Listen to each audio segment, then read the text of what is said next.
Uncle আপনারা দুজনে মিলে আমাকে 500 টাকা দেন। কিসের টাকা? Tax tax. ট্যাক্স মানে এটা আবার কিসের ট্যাক্স? তোমার ট্যাক্স। আমার ট্যাক্স? এটা কেমন ট্যাক্স আমাদেরকেও একটু বলো, আমরাও শুনি। আপনারা দুজন বোকা নাকি? আপনারা যদি আমাকে টাকা না দেন তাহলে আমি আমার চিকিৎসা কিভাবে করাবো? চিকিৎসা মানে কিসের চিকিৎসা? আঙ্কেল আমার তো ক্যান্সার। ক্যান্সার? তোমার বাবা মা নাই? আঙ্কেল ওই যে আমার মা, আর আমার মা তো দোকান চালায়, বেশি টাকা ইনকাম করতে পারে না, তাই আমি যেই কাস্টমার আসে তাদের থেকে টাকা নিয়ে টাকা জমাই। আপু ও কি বলছে এসব? তমা, তোমার আমি কতদিন ধরে কইছি, হ্যাঁ অপরিচিত কারো কাছে এইভাবে টাকা চাইবা না। তুমি কেন টাকা চাইলা? মা তুমি চুপ করো না, তুমি তো গরিব, তুমি টাকা দিতে পারবে না। এই আঙ্কেলটা অনেক বড় লোক, এনারা আমাকে টাকা দিলে আমি আমার চিকিৎসা করাতে পারবো। ওর এই অবস্থা কিভাবে? কি বলবো সাহেব বলেন, আমার এই ছোট মাইয়া 7 বছর বয়স, ক্যান্সার হয়েছে। চিকিৎসা করার মতো আমার কাছে এত টাকা নাই। আমার মায়ের যে কি হইবে সাহেব আমি নিজেও বলতে পারি না। চিকিৎসা তো করাইতে হবে না? এতটুকু একটা বাচ্চা মেয়ে ক্যান্সার হয়েছে, আপনি সরকারি কোনো হসপিটালে চলে যান, খোঁজ খবর নেন, নয়তো খোঁজ খবর নিয়ে দেখেন যে কোথায় এটার চিকিৎসা হয়, সেখানে যান। সাহেব সরকারি হাসপাতালও গেছিলাম, প্রাইভেট হাসপাতালও গেছিলাম, কোনো কিছু বাদ রাখি নাই আমার মায়েরা চিকিৎসা করার লাগিয়া।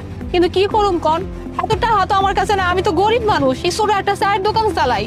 আর সরকারি হাসপাতালের কথা তো জানিনি, দুনিয়ার ভিড় থাকে, ওইখানে গেলে তো ঠিক মতো সিরিয়ালই পাওয়া যায় না। আর প্রাইভেট হাসপাতাল এত গেটের সামনে উকিয়ে মারা যায় না, দুনিয়ার টাকা। আমার মাইয়া চিকিৎসা লাগিয়া কইছে 10 লাখ টাকা লাগবো। এই 10 লাখ টাকা আমি কই পামো কন? কিন্তু আমার মায়ের তো বাঁচাইতে হইব। এখন এখন উপর আল্লাহ ছাড়া আমার আর কোনো গতি নাই। একমাত্র উনি যদি কোনো রাস্তা বাইর করে তাইলে আমার মাইয়াটা হয়তো বাচ্চা থাকবো। আহা আঙ্কেল আপনারা দুজন শুধু শুধু আমার সময় নষ্ট করতেছেন, তাড়াতাড়ি টাকা দেন না। দিচ্ছি,